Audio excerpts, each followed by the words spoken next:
Hello and welcome to this week's edition of the Sunday Recap, coming to you from Memorial United Methodist Church here in Farmington, Missouri. This week I've got my guest here with me, Mr. Kurt Bauche.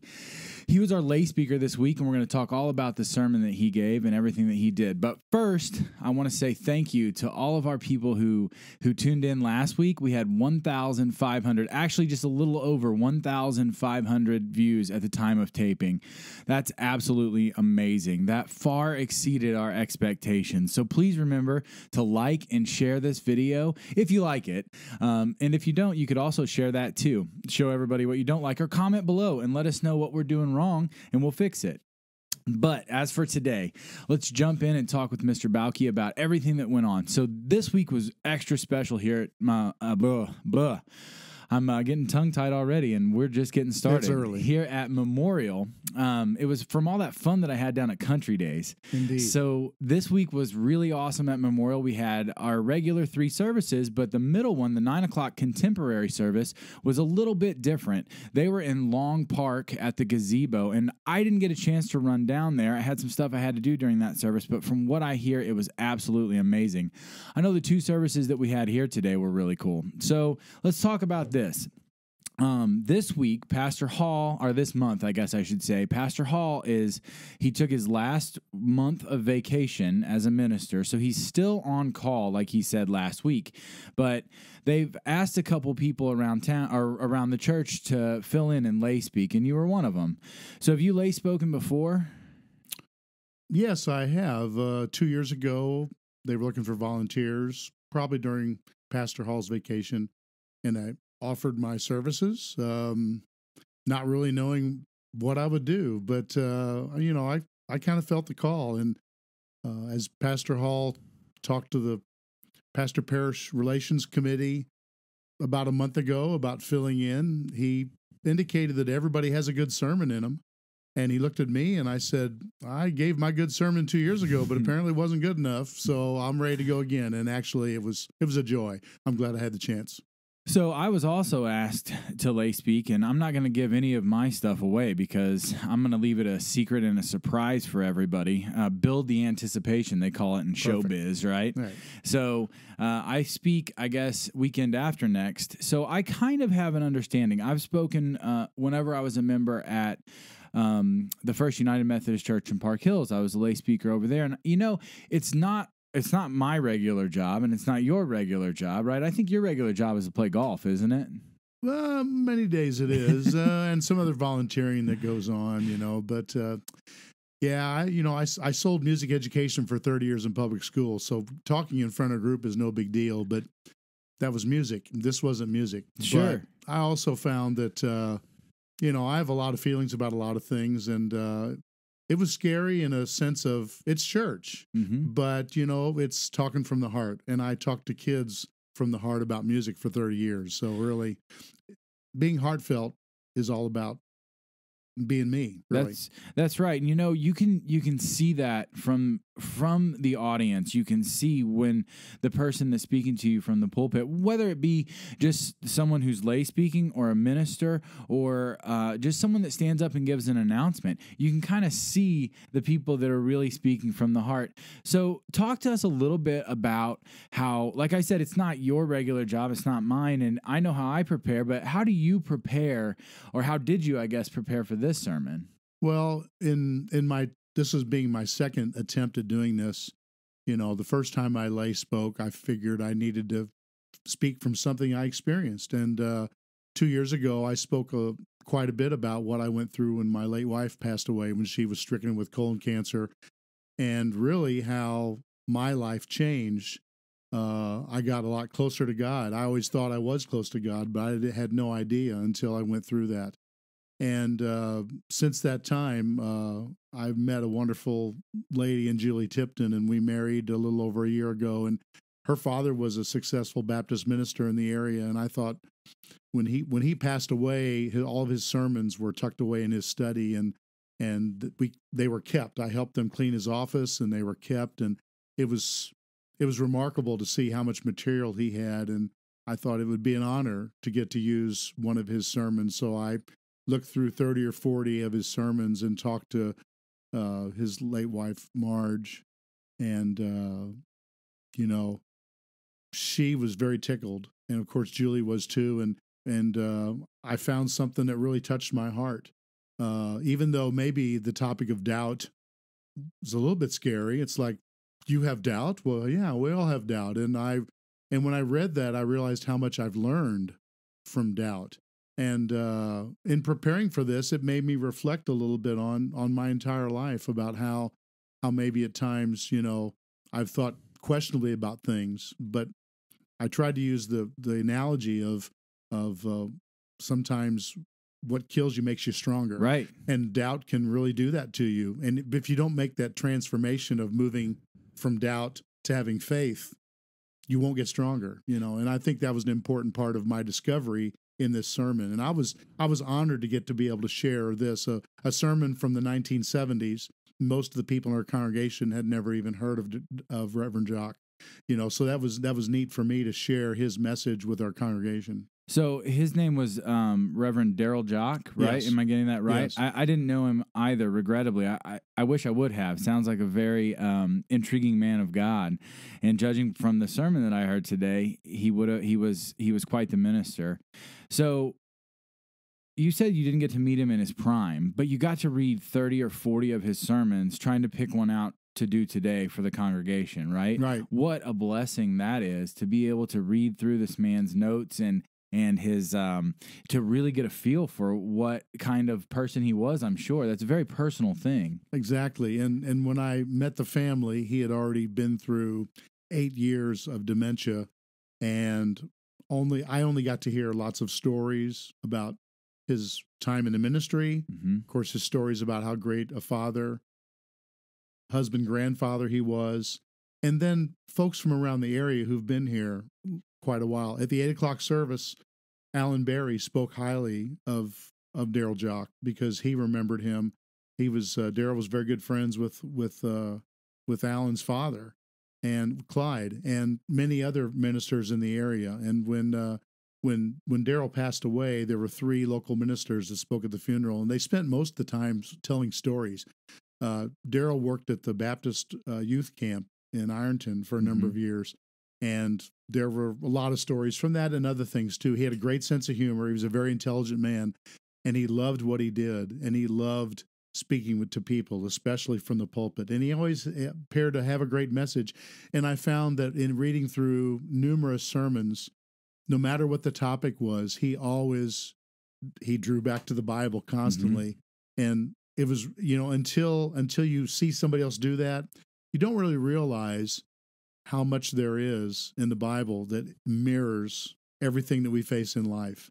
I tried to read the Bible from front to back, and I failed miserably.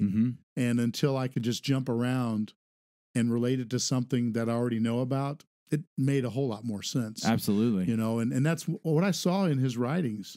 The examples that I gave today in my message, I completely got more mileage out of, rather than just reading that in the context of the chapter in Genesis, for example. Absolutely. And so it was a great experience to be able to research what he wrote and how it was going to impact my delivery today. And I tried to make that heartfelt so that everybody in the congregation could really hear my message and what I meant by it. So think about the mileage that sermon got also. So you said that the best you could gather, that this sermon was given on November 6th, 1977.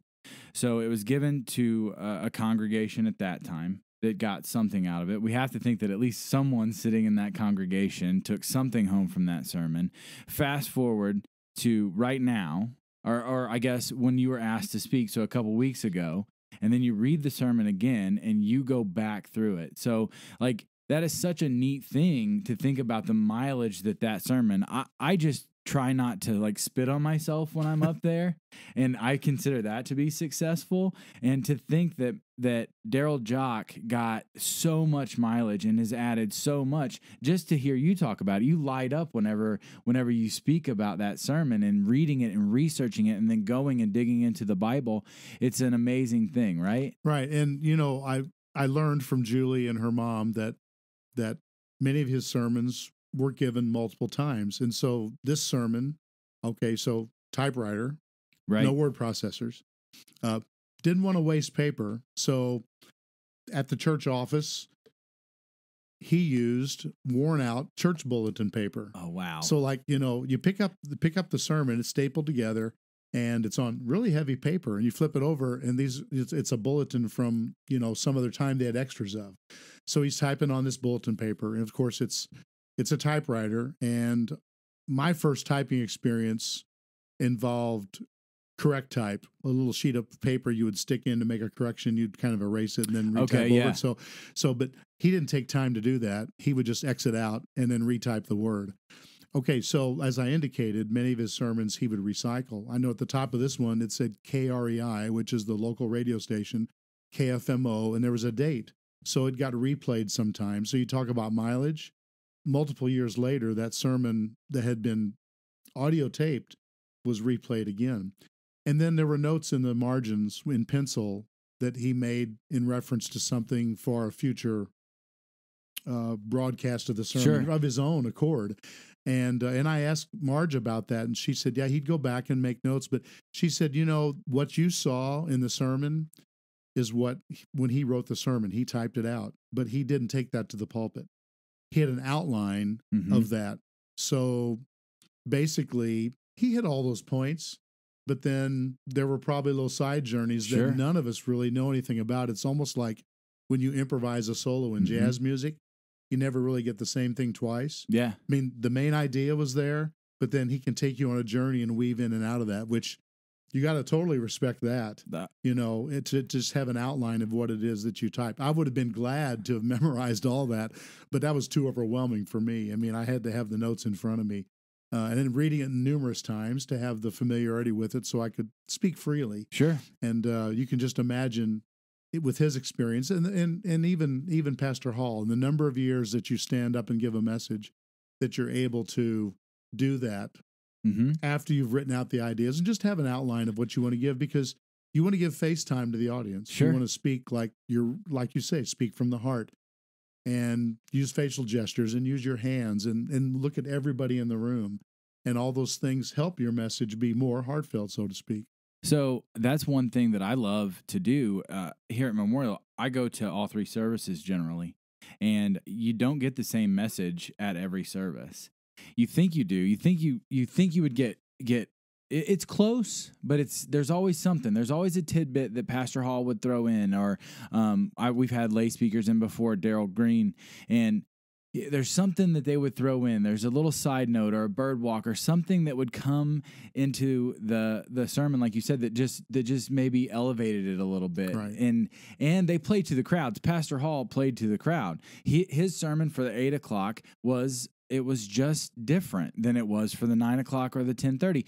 Not that it was better at 8 or at 10:30 or at 9. It was just different. He was talking to different people. So you're absolutely right. And how awesome it is to be able to identify that. So you get that little knowledge base whenever you start to lay speak, and then you have a little bit more of a respect for the people that get up there and do it. Not that you have little respect for a pastor or another lay speaker, but to sit in the congregation and watch now, I know it has affected me, and it's made the way that I listen to sermons, it's just different now.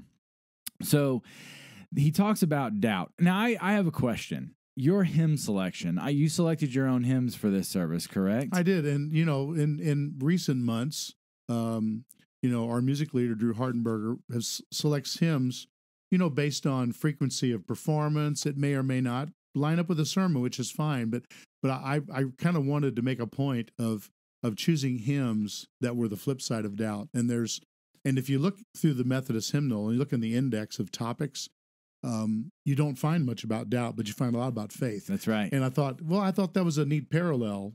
And so I made a point of saying that this morning, that, you notice the hymns are all about faith, because for me, that's kind of the flip side. Yeah. And not that I want to change the subject, but as an added bonus, when I was asked if I wanted to do the children's sermon, I thought, hey, the Doubting Thomas thing might go over well with those kids, And that kind of came about late in the week, and I was glad I got to do that.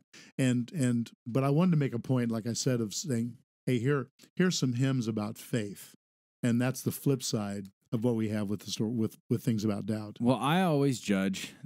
Drew, this is going to give her a little bit of notice so that she can tailor the services for me because, I'm the most important person that sits in there. I always judge the effectiveness of the hymn selection based on what I sing for the week after service. And Great is Thy Faithfulness has been stuck in my head, and I have sang it, 4,000 times. I went to the gym after church today and was wrestling and doing jujitsu with a bunch of guys singing all to myself. So they probably think I'm crazy. So I think that your hymn selection was spot on. I really enjoyed it. Now let's talk about this sermon just a little bit. We talked about the process and the creative process that goes into this sermon. And like you said, this one was a little different because you kind of were reading a sermon that had been previously given. But we talked about doubt and temptation. And a couple of things that stuck out with me. First of all, you said that you quoted that fear and doubt plague us all. And that couldn't ring truer for me. I know that you also said that doubt hinders our usefulness to God. And if we are honest with ourselves, we at one point or another doubt the Lord. That's a tough thing to swallow, right? It's a tough thing to admit. Yes, that's what I mean. That's a really tough thing. But once you can be honest with yourself and with God about that point, I believe that it to me, it feels like a little bit of a weight lifted off my shoulders, Indeed. Right? Indeed. So I watch a lot of sermons online, and there's a lot that is to be said about this. There's a lot that is said about this. We are Christians, and our God loves us, but He understands that we doubt, and He understands it. And then you talk about, I wanted to circle back and talk about the kids' sermon, Doubting Thomas, right?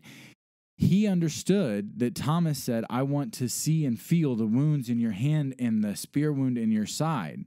But then you said during the children's sermon that his doubt was changed when he saw Jesus, the resurrected, right? Have to see it to believe it. We have these stories and this hearsay, and I don't know. It's kind of like that saying of, I'm from Missouri. You got to show me. Right. So you really want to see it. And that's why even in my prayer today, I mentioned visualizing the outline of Christ's face.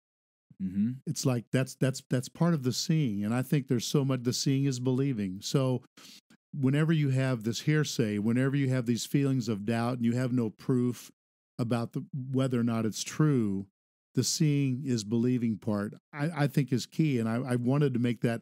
I'm not sure I made that point with the kids at the 8 o'clock. Actually, the child, it was an army of one with me at 8 o'clock for the children's sermon. And I didn't really say that to her, but I tried to make sure I said it later, is that seeing, the seeing is the believing part. So the scripture that you read today was from Matthew. I believe we were 14 and 22 through 33. Right. So I'm not going to read it all, but there's a portion in there where Jesus is walking on water and they see him from the boat and he calls Peter to come to them. So you talk about seeing. Peter is literally walking on water to Jesus, takes his eyes off of Jesus and starts to sink. So seeing is not just believing, but this is such a huge parallel, right? This is such a huge parallel for everything in life. I feel like I'm floating whenever my eyes are in the right direction. But whenever I start to fade, I sink, right? And that's exactly what happened to Peter here. Right. And I think that just that, the mention of eyes up, eyes down, when you feel like things are going well, you keep your chin up, you keep your head up, your eyes are up. When you feel like things aren't going your way, people say, you got your tail between your legs. Where's your head? It's down. What are you looking at when you're looking down? You're looking at the ground. So I think there's so many things you can gain from that story of Peter. As soon as he took his eyes off the Lord, he began to sink. That's right. He lost faith. And the Lord said, "O ye of little faith," right? Right. And I feel God say that to me. We're going to broadcast to hopefully 1,600 people, and they're all going to hear me say this, but I hear God say that to me almost daily, "O ye of little faith," because I like everybody else. I stumble and I fall and I take my eyes off. But the key, I think, is looking back and going back into that direction, right? Right. And oh, ye of little faith, and you shouldn't feel scolded. Right. You should feel like, I appreciate that reminder, and now what am I going to do to improve that? And Absolutely. I'm not going to go back there. I'll have my days I'm down. I'll have my moments I'm down. But I'm going to learn from what happened. Mm-hmm. And as I move forward, I'm going to put my eyes less down and keep my eyes up and look for God. That's right.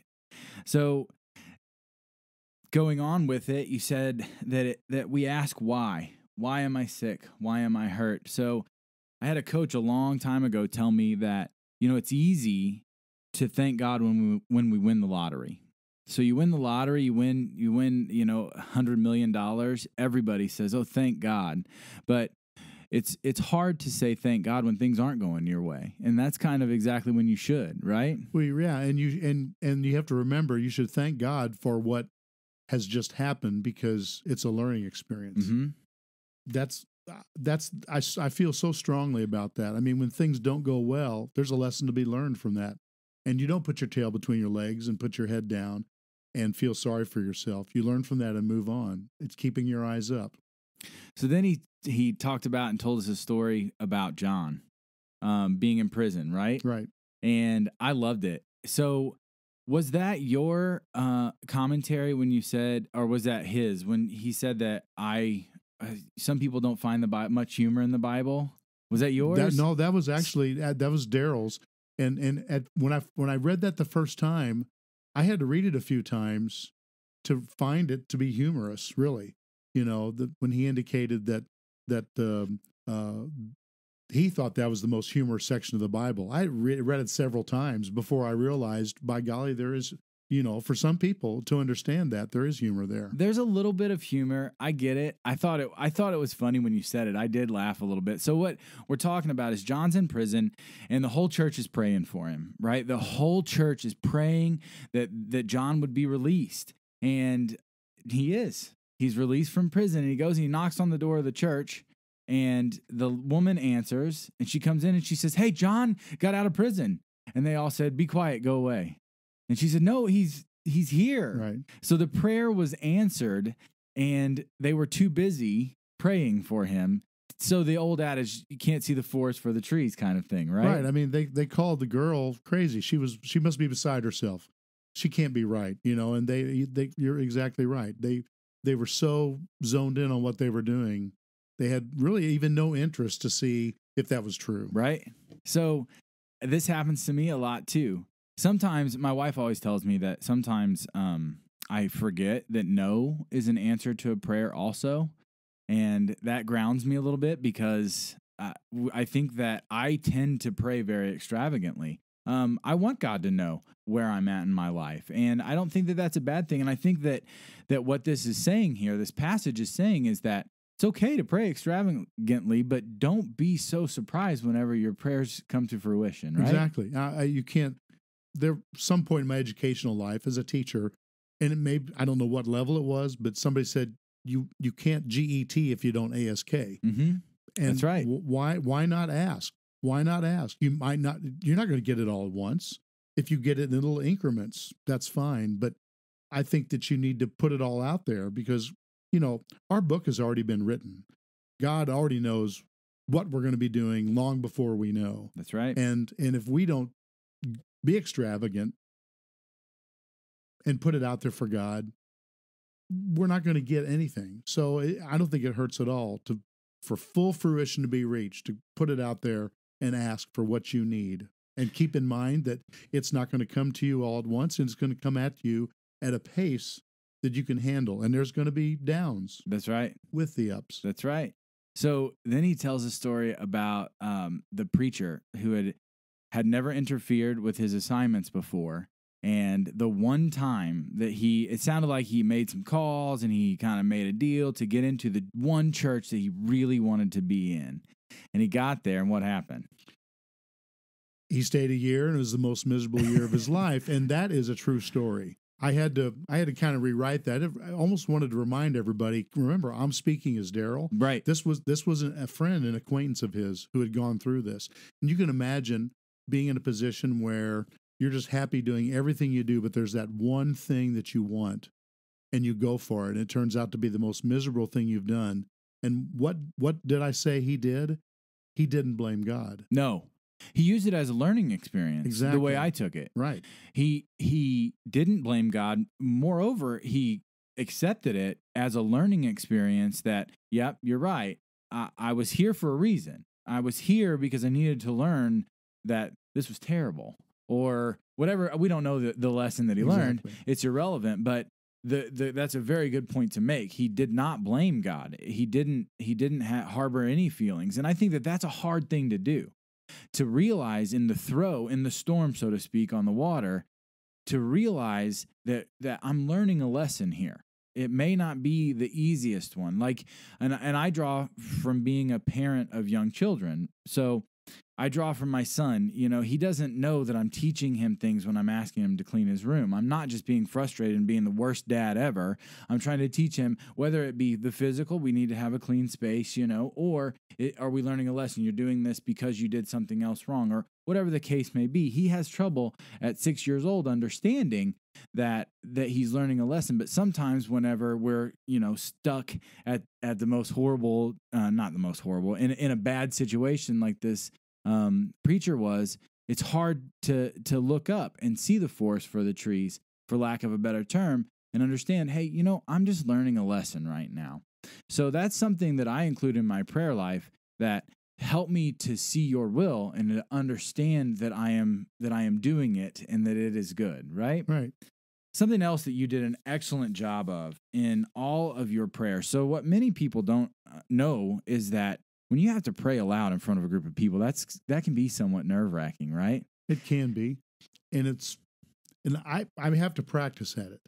And in all honesty, I really have not prayed aloud for a group of people, except maybe at the dinner table, for very long in my life.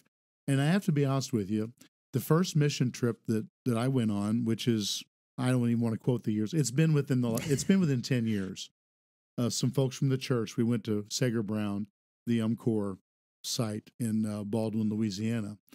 And there was 10 or 12 of us in the group, and every meal started with a prayer. And our group leader at one of our meals called my name out to pray, and I was dumbfounded. I was so shocked. I had no idea what to say, but opened my mouth, and whatever came out, came out. And I realized at that time, wow, I've really never been put on the spot like that before. Why was that so difficult? And I analyzed it a little bit and actually realized it wasn't such a big deal after all.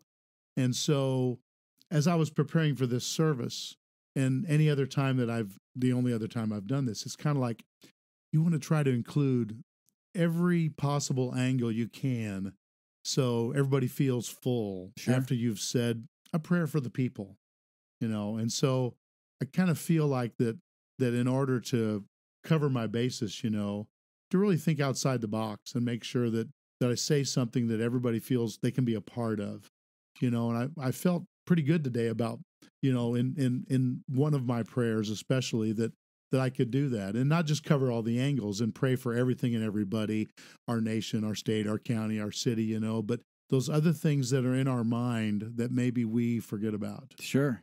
Well, you did an excellent job of covering all the bases. Again, like I said, I draw from having done it myself, and I listen to that. So it's not just, I'm praying it as well, but I listen to it, and I'm always looking for that idea. You prayed so eloquently for everything, for the flood victims, and you also included our mission and our vision statement in both of you did it in no accident there. Yeah. No, I thought maybe that was just off the cuff. I didn't think about that. It was very natural. Yeah, it was a given. That's true. And I think our folks need to be reminded about that, because so many times when we work on a project, and I draw this back to writing curriculum in public school, that we're given a task to write curriculum, and because we're told to, we got to line it up with this standard and this objective. And what do we do when we're done? We turn in our hours, we get paid,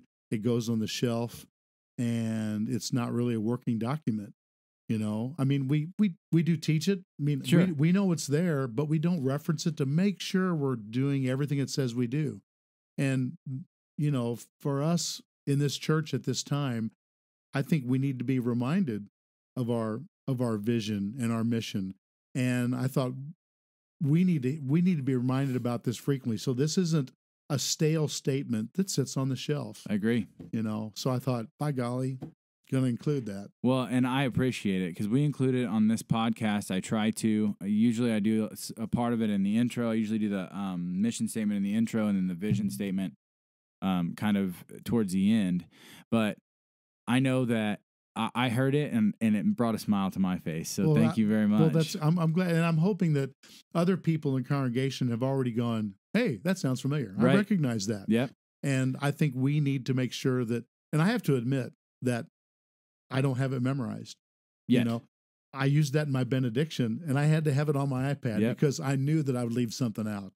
So I thought, well, I'm going to have it right here, but I will have it memorized because it's important. And I feel strongly that those words line up with everything that I feel about what we're trying to do here at Memorial. I agree. So at Memorial United, we are a unified family relentlessly pursuing spiritual growth to spread God's love. That's our mission statement. And our vision statement is love God, grow faith, serve others.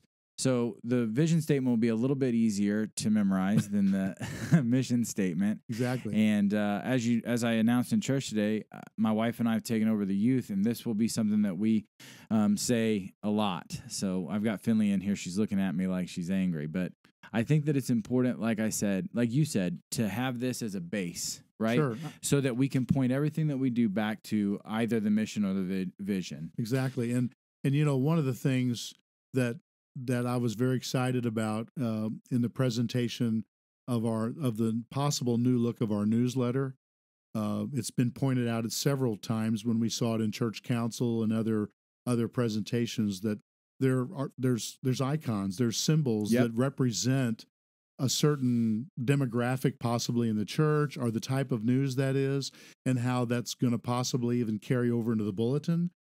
So when people see that symbol, they know it's about this. That's right. Face it, when we see a red sign at the end of a street, we don't need to see the word STOP. Correct. I mean, we recognize it by its shape and its color. And I think that that's an easy way to say these symbols can stand for these things that we do within our church. I'm very excited about that as well. The communications team is doing a great job with that, and they're going to carry all those symbols into all of our media platforms.